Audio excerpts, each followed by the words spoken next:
اعوذ باللہ من الشیطان الرجیم بسم اللہ الرحمن الرحیم الحمد للہ رب العالمین الصلاة والسلام علی خیر خلقہ اجمعین واللعنۃ الدائمۃ علی اعدائہم اجمعین اما بعد فقد قال اللہ تبارک و تعالی فی قرآنہ المجید وفرقانہ الحمید وقولہ الحق بقیۃ اللہ خیر لکم ان کنتم تعلمون۔ صلوات پڑھیں محمد وآل محمد کی۔ محمد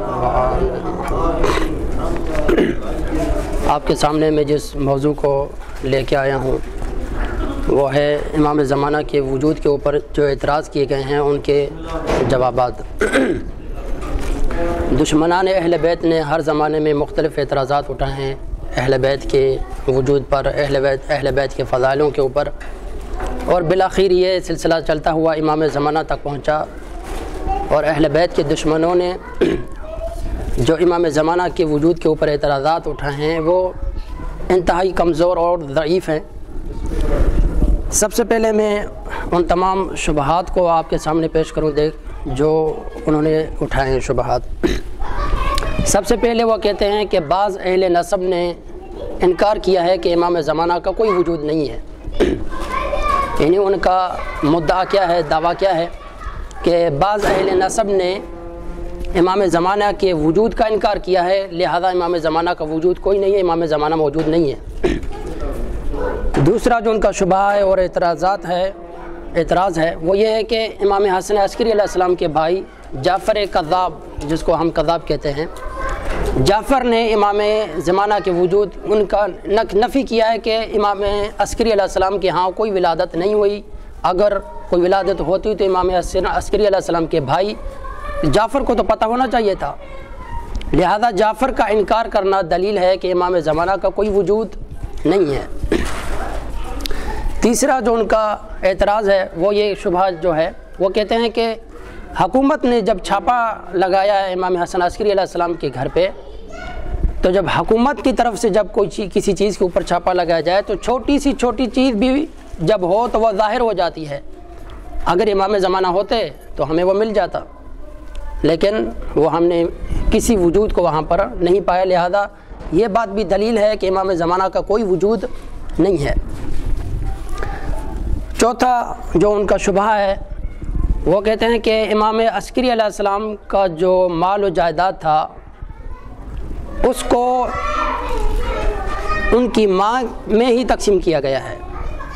ہونا یہ چاہیے تھا نا کہ جب امام عسکری علیہ السلام کا کوئی بیٹا ہوتا تو وہ مال و جائیداد جو ان کا بقیہ تھا وہ امام زمانہ یا ان کے بیٹے کے حق میں آنا چاہیے تھا،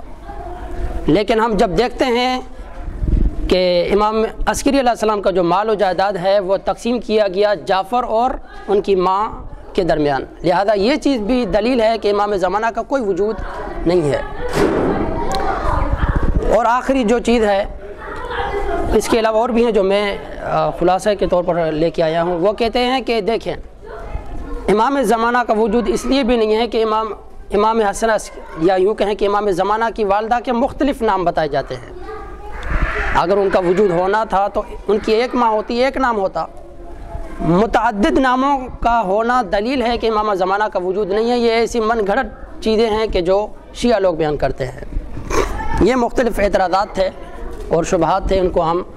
ظاہراً ٹائم تو اتنا نہیں ہے کہ فقط کسی ایک چیز کو ہی بیان کر سکیں گے۔ دیکھیں سب سے پہلے ان اعتراضات کا جواب دینے سے پہلے ہم کیا کریں گے، 3 مقدمے بیان کریں گے۔ وہ 3 مقدمے کیا ہیں؟ سب سے پہلے یہ کہ دیکھیں علم اصول میں ہم پڑھ چکے ہیں کہ تواتر جو ہے وہ یقین کا فائدہ دیتا ہے، تواتر یقین کا فائدہ دیتا ہے۔ دوسرا جو مقدمہ ہے وہ مقدمہ کیا ہے کہ عدم الوجدان لا يدل علی عدم الوجود، کسی چیز کا نہ پایا جانا اس چیز کی دلیل نہیں ہے کہ وہ چیز اصلاً نہیں ہے۔ اس کو اصول میں یہ قاعدہ عقلیہ ہے، اور یہ مسلم عقلیہ ہے۔ جو قاعدہ عقلیہ ہوتا ہے اس کو کوئی نفی نہیں کر سکتا، نہ سنی نفی کر سکتا ہے، نہ شیعہ نفی کر سکتا ہے۔ عدم الوجود لا يدل علی عدم الوجدان لا يدل علی عدم الوجود، کہ کسی چیز کا نہ پایا جانا اس کے نہ ہونے پر دلالت نہیں کرتا۔ یہ دوسرا مقدمہ۔ تیسرا مقدمہ کیا ہے تیسرا مقدمہ یہ ہے کہ ہم کیونکہ امام زمانہ کے وجود کو ثابت کرنے جا رہے ہیں، اس کے لیے مد مقابل کا کینے اور بغض سے پاک اور صاف ہونا چاہیے۔ اگر اس کا دل، اس کا سینہ بغض اور کینے سے بھرا ہوا ہے تو وہ یقیناً واقعاً امام زمانہ کے وجود کو نہیں مانے گا، جس طرح کہ انہوں نے کیا ہے۔ اچھا، یہ جو اعتراضات کرنے والے ہیں، سب سے پہلے آپ دیکھیں، یہ احسان الہی ظہیر ہیں جو پاکستانی ہیں، احسان الہی ظہیر، اس کا بقیہ بھی پاکستان میں موجود ہے۔ اور دوسرا جو شخص ہے وہ کیا ہے؟ ابن تیمیہ ہے۔ ان دونوں نے یہ اعتراضات اٹھائے ہیں، اور ان کی جو اہم دلیل ہے وہ یہی ہے کہ بعض اہل نصاب کا امام کے وجود کا انکار کرنا، کہ بعض اہل نصاب نے امام زمانہ کے وجود کا انکار کیا ہے، لہذا یہ چیز دلیل ہے کہ امام زمانہ کا کوئی وجود نہیں ہے۔ ہم ان کو جواب دیں گے کہ سب سے پہلے میں نے کیا کیا تھا، 3 مقدمے بیان کیے۔ ان 3 مقدموں میں سے درمیانہ جو والا مقدمہ تھا وہ ابھی محل بحث ہوگا، اور اسی کے ذریعے ہم اپنی کلام کو تمام کریں گے۔ وہ دوسرا مقدمہ ہم نے کیا بیان کیا تھا کہ عدم الوجدان لا يدل على عدم الوجود، کہ کسی چیز کا نہ پایا جانا اس چیز کی دلیل، اس پہ وہ دلیل نہیں بنتا کہ وہ چیز اصلاً موجود نہیں ہے، خصوصاً ایسے مورد اور مقامات پر کہ جب وہ تقاضا کر رہی ہوں کہ اس چیز کو چھپایا جائے۔ کیونکہ امام زمانہ جب پیدا ہوئے، اس وقت کا جو حاکم تھا، اس وقت کی جو حکومت تھی، وہ ڈھونڈ رہی تھی کہ امام عسکری علیہ السلام کے گھر میں کوئی بچہ پیدا نہ ہونے پائے، اگر مل بھی جائے تو اس کو ہم اپنے کنٹرول میں لے لیں اور اس کو زندہ نہ رہنے دیں۔ یہ ان کا تھا کہ ہم اسی وجہ سے انہوں نے کیا کیا تھا، امام حسن عسکری علیہ السلام کے گھر پہ چھاپا لگایا تھا، جس کی بنیاد پر وہ اس چیز کو دلیل قرار دے کے کہتے ہیں کہ حکومت کا چھاپا لگانا اور امام عسکری علیہ السلام کے گھر پہ کسی کو نہ پانا، یہ دلیل ہے کہ امام زمانہ کا وجود نہیں ہے۔ تو ہم نے کہا کہ نہیں، ایسا نہیں ہو سکتا۔ آپ نے کیا کہا کہ اہل نصاب نے یہ کہا ہے کہ ہم نے امام عسکری علیہ السلام، کیونکہ اہل نصاب کے جب کلامات کو، ان کے کلام کو جب ہم پڑھتے ہیں،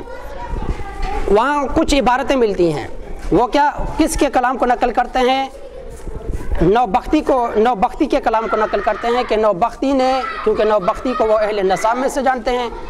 نوبختی کا انکار کرنا، نوبختی کا یہ کہنا کہ لم یرا لہو اثر لم یظہر لہو ولد ظاہر لم یعرف لہو ولد، یہ متعدد الفاظ ہیں کہ جو وہ پیش کرتے ہیں، کہ کہتے ہیں کہ یہ نوبختی نے کہا ہے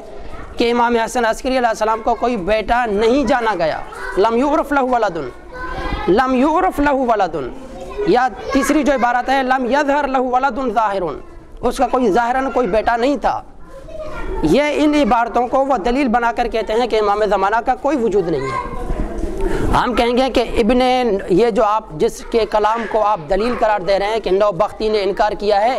نوبختی نے کیا کہا کہ لم یعرف لہو ولد یا لم یظہر لہو ولد، یہ لم یعرف یا لم یظہر، کیا یہ عبارتیں دلیل ہیں کہ کہا کہ آپ اصلاً انکار کر دیں؟ کیا نوبختی نے یوں کہیں کہ نوبختی نے یوں کہا ہے کہ میں نے اصلاً وہ یوں کہیں کہ امام زمانہ کی اصلاً ولادت ہی نہیں ہوئی ہے؟ عبارتوں کو آپ اگر غور کریں تو ان میں یہ نہیں ملتا کہ وہ یہ دعویٰ کرے کہ امام زمانہ علیہ السلام کی کوئی ولادت ہوئی نہیں ہے، نہ، بلکہ وہ یوں کہتا ہے کہ لم یعرف لہو ولد، اس کا کوئی ظاہراً بیٹا مشہور نہیں ہوا، لم یظہر لہو ولد، اس کا ظاہراً کوئی بیٹا ظاہر نہیں ہوا۔ ظاہر نہ ہونا، پہچاننا، یہ بات دلیل نہیں ہے کہ آپ کسی چیز کا اصلاً انکار کر دیں کہ وہ اصلاً نہیں ہے۔ یہ دو علیحدہ چیزیں ہیں کہ لم یظہر یا لم یعرف علیحدہ چیز ہے کہ اصلاً آپ کسی چیز کا انکار کر دیں کہ وہ اصلاً نہیں ہے۔ تو ہم کہیں گے کہ اسی عقلی قاعدے کے ذریعے ہم آپ کے اس شبہے کو، ہم اسے آپ کے اعتراض کو ہم نے اس عقلی دلیل سے رد کیا ہے کہ دیکھیں، یہ نہیں ہو سکتا کہ آپ کسی چیز کو نہ پائیں، آپ بے شک آپ اس کو دن رات ڈھونڈیں، آپ انتھک محنت کریں کسی چیز کو ڈھونڈنے کی، لیکن اس کے باوجود بھی اگر وہ نہ ملے، پھر بھی ہم کہیں گے کہ آپ کا نہ پانا اس چیز کی دلیل نہیں ہے کہ وہ اصلاً چیز نہ ہو اور آپ اس کی انکار کر دیں۔ وآخر دعوانا والحمد للہ رب العالمین۔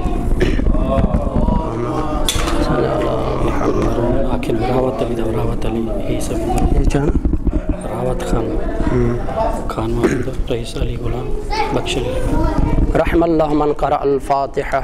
بسم اللہ الرحمن الرحیم الحمد للہ رب العالمین الرحمن الرحیم مالک یوم الدین ایاک نعبد و ایاک نستعین اهدنا الصراط المستقیم صراط الذین انعمت علیہم غیر المغضوب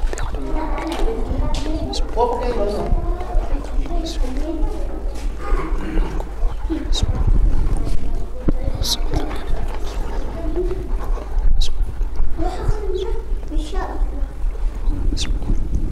خداوندہ بحق محمد وآل محمد ہمارے اس قلیل سی عبادت کو اپنی بارگاہ میں قبول فرما، وقت کے امام کو ہم سے راضی و خوشنود فرما، خداوندہ ہمیں اپنے امام کے اعوان و انصار میں شمار فرما، خداوندہ امام زمانہ کے لیے راہ ہموار کرنے کی توفیق عطا فرما۔ خداوندہ یہ جو سورہ فاتحہ پڑھی گئی ہے، اس سورہ فاتحہ کو ہدیہ کرتے ہیں اہل بیت کی بارگاہ میں جو ثواب پہنچے، ان مرحومین کے نام بخش فرما، مرحوم بخش علی لغاری، رئیس علی غلام لغاری، خان محمد لغاری اور راوت خان لغاری، خداوندہ ان کے روحوں کو جنت میں اعلیٰ علیین عطا فرما۔ خداوندہ بحق محمد وآل محمد میرے دادا جان اس دنیا سے انتقال کر گئے ہیں، ان کو بھی جنت میں اعلیٰ علیین عطا فرما۔ خداوندہ بحق محمد وآل محمد ہمیں علم و عمل میں، ہمارے علم و عمل میں و توفیقات خیر میں مزید اضافہ فرما۔ خداوندہ بحق محمد وآل محمد ہم سب کے صغیرہ و کبیرہ گناہ معاف فرما۔ ربنا تقبل دعاء بحق زہرا و ابیہا و بعلہا و سر المستودع فیہا، اللہم صلی علی محمد و آل محمد وعجل فرجہ۔